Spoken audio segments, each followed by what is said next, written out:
Hello guys, कैसे हैं आप सब लोग। आपकी प्रिपरेशन कैसी चल रही है इस लॉकडाउन में। सो गाइस, आप सभी को पता है कोरोना बहुत ज़्यादा ऑल ओवर द वर्ल्ड फैला हुआ है, जिससे बहुत सारे लोग परेशान हैं। आप लोग भी घरों में कैद हैं, हम भी घरों में कैद हैं, है ना। ये हमारी सुरक्षा के लिए है। सो गाइस, कहीं बाहर न जाएं, मैं तो यही कहूँगा। और अपनी स्वच्छता का ध्यान रखें, स्वच्छ रहें, स्वस्थ रहें। सो गाइस, हाथ बार बार धोते रहें, किसी से हैंडशेक ना करें, नमस्ते को प्रेफर करें। Clear guys. और घर में रह के अपने नोट्स प्रिपेयर करते रहें, अपना रिवीजन करते रहें, पढ़ाई करते रहें, क्योंकि स्टडी नहीं रुकनी चाहिए। Clear guys. आपकी स्टडी ना रुके, इसीलिए हम लोग यहाँ पे जैसे भी वीडियोस आपको बना के दे रहे हैं, है ना, ताकि आपको कोई प्रॉब्लम ना आए। तो इन्हीं से आप, जब तक क्लासेस आपकी स्टार्ट नहीं होती, काम चलाएं। Clear guys. ये भी एक बहुत अच्छा प्लेटफॉर्म है, यहाँ पे भी आप क्वेश्चन पुट अप कर सकते हैं। कमेंट बॉक्स में आप क्वेश्चन अपना लिखें, मैं आंसर करूँगा। Clear guys. सो हम पढ़ रहे थे इलेक्ट्रोकेमिस्ट्री, उसी को आगे बढ़ाते हैं। आज कुछ एग्जांपल्स देखेंगे इलेक्ट्रोलाइसिस पे, क्योंकि हमने कल कंस्ट्रक्शन देखा इलेक्ट्रोलाइटिक सेल की। सो उस पे बेस्ड एग्जांपल देखते हैं। सो गाइज, आइए शुरू करते हैं। मैं हूं अंशुल शर्मा और आप देख रहे हैं ब्रेनियक एजुकेशन केमिस्ट्री चैनल। गाइज, ये है एक इलेक्ट्रोलाइटिक सेल। इसमें हमने क्या लिया है, प्लेटिनम का के दो इलेक्ट्रोड हैं। एनोड भी प्लेटिनम का है, कैथोड भी प्लेटिनम का है। Platinum is an inert material जो कि रिएक्शन में पार्टिसिपेट नहीं करेगा। और इस दोनों इलेक्ट्रोड्स को हमने जॉइंट किया है किससे, डीसी पावर सप्लाई से। Clear guys. इलेक्ट्रोलाइट की जगह पे हमने क्या लिया है यहाँ पे, इलेक्ट्रोलाइट कौन सा लिया है, NaCl मोल्टन, पिघलाया हुआ है उसको, ठीक है, मेल्ट किया हुआ है NaCl। Clear guys. सो आइए शुरू करते हैं। जब हम करंट को पास कराएंगे, जब हम करंट पास करेंगे, मीन्स स्विच ऑन करेंगे, तो रिएक्शन हो जाएगी हमारी स्टार्ट।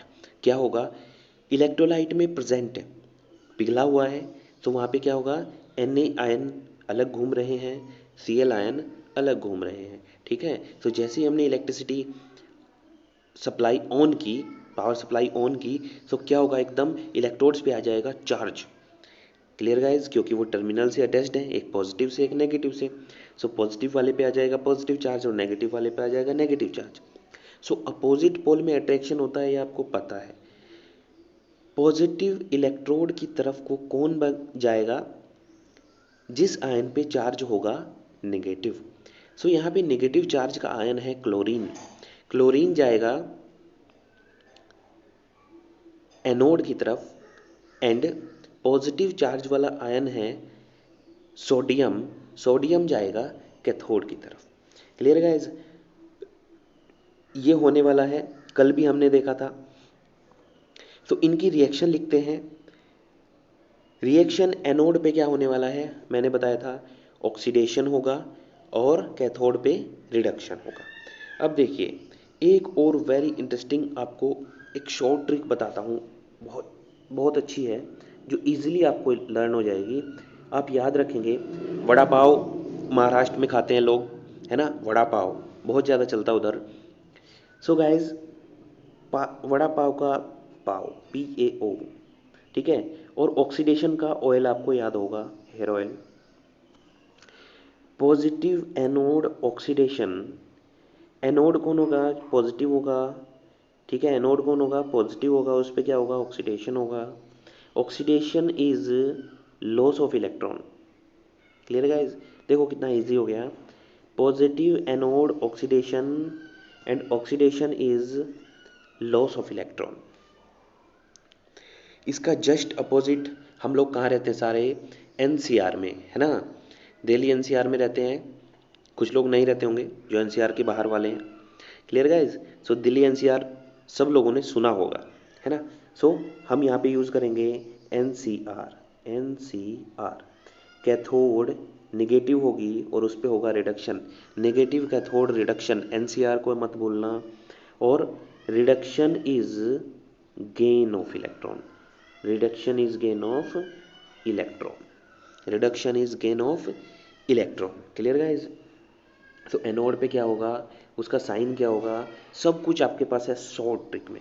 Clear guys? सो ये नहीं भूलेंगे आप कभी भी। ओके, तो यहाँ पे एनोड की तरफ जा रहा था, एनोड है पॉजिटिव, उसकी तरफ जा रहा है नेगेटिव आयन जो कि है क्लोरीन। सो क्लोरीन का यहाँ पे होगा ऑक्सीडेशन बाय लूजिंग इलेक्ट्रॉन।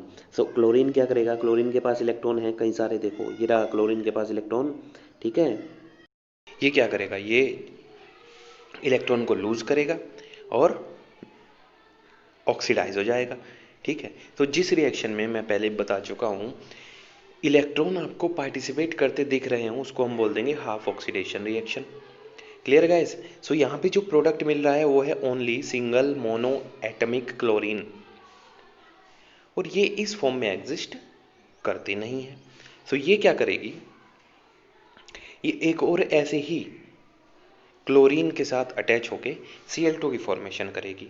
सो जिसमें रिएक्शन में ये सिंपल क्लोरीन बन रहा है उस रिएक्शन को हम बोलेंगे, उस प्रोडक्ट को बोलेंगे प्राइमरी चेंज, कि यहाँ पे प्राइमरी चेंज हुआ है, ठीक है। डायटोमिक गैस की फॉर्म में हमेशा डबल रिएक्शन होंगी कि दो रिएक्शन जॉइंट होके एक सिंगल प्रोडक्ट वहाँ पे बनेगा जो कि एग्जिस्ट कर सके नेचर में, ठीक है। एक और Cl निकलेगा ऐसे ही, वो दोनों अटैच हो जाएंगे, कोवलेंटली बॉन्ड बना लेंगे, बॉन्डेड हो जाएंगे और वो नेचर में एग्जिस्ट करेंगे, ठीक है। सो वो होगा सेकेंडरी चेंज जिसमें आपको 100% प्रोडक्ट मिलता है जो एग्जिस्ट कर सकता है। सो एनोड पे हमें क्या प्रोडक्ट मिला, क्लोरीन गैस वहां से लिबरेट होगी। Clear guys? जब हमने क्या लिया था, मोल्टन NaCl लिया है। अब कैथोड की बारी है। Cathode, negative cathode reduction and reduction is gain of electron. So guys यहाँ पे क्या होगा, सोडियम रिड्यूस होगा बाय गेनिंग 1 इलेक्ट्रॉन, ठीक है।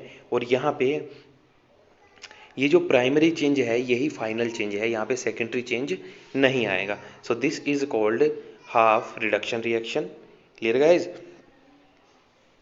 और यहाँ पे आपको मिलेगा sodium metal. So metal cathode पर डिपॉजिट होगा, क्लोरीन गैस एनोड से लिबरेट होगी और मेटल कैथोड पर डिपॉजिट होगा। Clear guys? तो यहाँ पे मैंने ये मेंशन किया है, but we know chlorine atom exist in diatomic form, Cl2 की फॉर्म में एग्जिस्ट करता है। Cl atom combine with another Cl atom and form Cl2 gas, this is called secondary change, ठीक है। तो ओवरऑल रिएक्शन यहाँ पे क्या हो जाएगी, 2 Na ion plus 2 Cl ion combine होंगे 2 सोडियम मेटल एटम में प्लस क्लोरीन के एक मॉलिक्यूल में। Clear guys?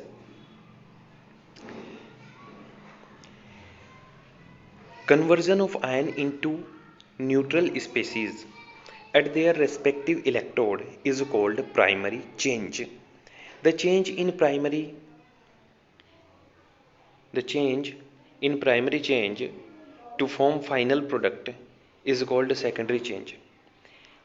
जो प्राइमरी चेंज में, ये थोड़ा सा घुमाने वाला लेकिन सही लिखा है, चेंज होगा प्राइमरी चेंज में फाइनल प्रोडक्ट बनाने के लिए, उसको हम बोलेंगे सेकेंडरी चेंज। उसको हम क्या बोलेंगे, secondary change. Clear guys? So ये था एक एग्जांपल इलेक्ट्रोलाइटिक सेल का, जहाँ पे इलेक्ट्रोलाइसिस के थ्रू हमने मोल्टन NaCl को क्या कर लिया, डिसोसिएट कर लिया। सो हमें एनोड और कैथोड पे डिफरेंट प्रोडक्ट्स मिल गए। Clear guys? अब देखते हैं सेकेंड केस। हमने लिया है इस बार, मोल्टन नहीं लिया है, NaCl को डिसॉल्व कराया है वाटर में, और वो भी थोड़ा सा, मीन्स सॉल्यूशन है dilute. Clear guys? Most important example है, इसको ध्यान रखना। एक और थर्ड केस कराऊंगा जिसमें हम NaCl को कंसनट्रेटेड लेंगे। Clear guys? इनमें दोनों में डिफरेंस है, कन्फ्यूज़न है, सो बहुत ध्यान से देखना और पूछा जाता है। सो गाइज हमने डाइल्यूट सॉल्यूशन, इलेक्ट्रोलाइट क्या ले लिया, NaCl डाइल्यूट एक्वा सॉल्यूशन है, इलेक्ट्रोड है हमारे प्लेटिनम के। Clear guys? सो देखते हैं एनोड पे क्या होगा, कैथोड पे क्या होगा। अब एक्वस है तो वहाँ पे पानी भी आ गया। अब देखें एनोड पे भी दो केस बनेंगे और कैथोड पर भी दो केस बनेंगे। कैसे? एनोड होता है पॉजिटिव, ठीक है, PaO, positive anode oxidation, and oxidation is loss of electron. Clear guys? So positive charge वाले इलेक्ट्रोड की तरफ नेगेटिव चार्ज वाले आयंस आएंगे जो कि सॉल्यूशन में होंगे। Clear guys? अब यहाँ पे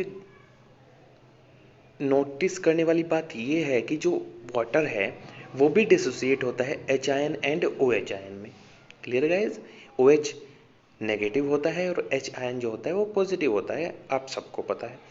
क्लोरीन गैस नेगेटिव होती है, नेगेटिव चार्ज वाली, और जो आयन होता है क्लोरीन का, और जो सोडियम आयन होता है वो पॉजिटिव चार्ज वाला कैटायन होता है। ठीक है? सो एनायन कैटायन आपको अच्छे से क्लियर होंगे, आई होप। सो गाइज, अब वाटर के केस में एक इंटरेस्टिंग फैक्ट ये है कि वाटर रिड्यूस भी होता है और वाटर ऑक्सीडाइज भी होता है। Clear guys? रिड्यूस होगा किधर? कैथोड पे, तो वहाँ से हमें मिलेगी हाइड्रोजन गैस, और अगर ऑक्सीडाइज हुआ एनोड पर तो यहाँ से हमें मिलेगी oxygen gas. Clear guys? Cathode से वाटर देता है हाइड्रोजन गैस और एनोड पे वाटर देता है ऑक्सीजन गैस, ये फिक्स है।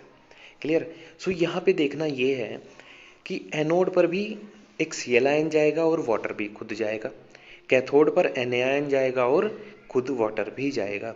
सो इन दोनों में से कोई एक ही जीतेगा। जिसको कम एनर्जी रिक्वायर्ड है ऑक्सीडाइज और रिड्यूस होने के लिए वो विनर होगा। Clear guys? So due to high concentration of H2O, H2O will oxidize at anode, and due to higher concentration of H ions, H2O will reduce at cathode. वाह, दोनों ही case में पानी ही जीत रहा है, ध्यान देंगे। ठीक है? ये क्लियर होगा आपको इलेक्ट्रोकेमिकल सीरीज से, जो मैं जस्ट एक और केस के बाद मैं इलेक्ट्रोकेमिकल सीरीज आपको बताऊंगा। ठीक है? उसमें आपको क्लियर हो जाएगा कि who will oxidize and who will reduce. Clear guys? वो याद रखना आपको। सो यहाँ पे आप ध्यान दें, एनोड पे हमें मिलेगी ऑक्सीजन गैस और कैथोड पे हमें मिलेगी हाइड्रोजन गैस। क्लोरीन और सोडियम के जो आयंस हैं वो सॉल्यूशन में एज इट इज आपको मिलेंगे। Clear guys? सो अगर हम डाइल्यूट केस लेते हैं तो ना तो क्लोरीन ऑक्सीडाइज होने वाली है और ना ही सोडियम रिड्यूस होने वाला है, वहाँ पे वाटर ही ऑक्सीडाइज होगा और वाटर ही रिड्यूस होगा। Clear guys? सो ये आप याद रखेंगे, मोस्ट इंपॉर्टेंट है, पूछा जाता है। सो नेक्स्ट एग्जाम्पल और लास्ट और देख लेते हैं, वो क्या है? ये सब मैं आपको बता चुका हूँ। लास्ट एग्जाम्पल हम लेते हैं इसका, एक्वा सॉल्यूशन ले रहे हैं बट कंसनट्रेटेड है। इस बार कंसनट्रेटेड होने की वजह से क्या होगा, वहाँ पे सोडियम और क्लोरीन के आयंस क्या होंगे? बहुत ज़्यादा मात्रा में होंगे। Clear guys? सो एनोड की तरफ क्लोरीन भी जाएगा और वाटर भी जाएगा। क्लोरीन और वाटर में जब ऑक्सीडेशन हम देखते हैं, वाटर का ऑक्सीडेशन और क्लोरीन का ऑक्सीडेशन, सो ज़्यादा डिफरेंस नहीं है इनके एसआरपी में, स्टैंडर्ड रिडक्शन पोटेंशियल में ज़्यादा डिफरेंस नहीं है, जो कि आप जानोगे इलेक्ट्रोकेमिकल सीरीज में जस्ट आ रही है, नेक्स्ट टॉपिक है। Clear guys? इनमें ज़्यादा डिफरेंस नहीं है, तो ज़्यादा कंसंट्रेशन होने की वजह से यहाँ पे क्लोरीन गैस लिबरेट होगी एनोड पर। Clear guys? और कैथोड पर सोडियम आयन में और वाटर में जो इनके रिडक्शन पोटेंशियल हैं उनमें बहुत ज़्यादा डिफरेंस है। Clear guys?